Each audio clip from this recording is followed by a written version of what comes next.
Hello guys, আসসালামু আলাইকুম। আমি এই যে পাল্লাটা বানাইতেছি, দেখেন এই কবজা লাগানো চেষ্টা, মানে এই যে কবজা অলরেডি কবজা লাগান ক্লিয়ার।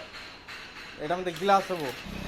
এই যে সিটকানি লাগাইছি, দেখেন সিটকানি লাগাইছি। সিটকানিটা খুলে দিলে পাল্লাটা খুলবো। এই যে গ্লাস গ্লাস সিস্টেম হবো। আমি আপনি এই যে পাল্লা খুলে দেওয়া হইতেছে, বুঝছেন?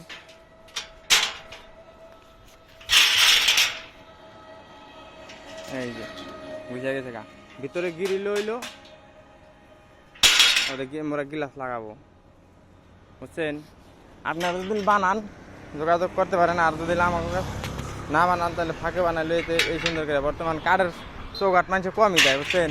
সব লোহারই চৌকাঠ, লোহার ফ্রেম, সব এভরিথিং মেলারি বানান লাগে। এই যে আরো ফ্রেম বানাই দিচ্ছি, এই যে আরো মাল কাটতাছি, এগুলা টিবুল আর কি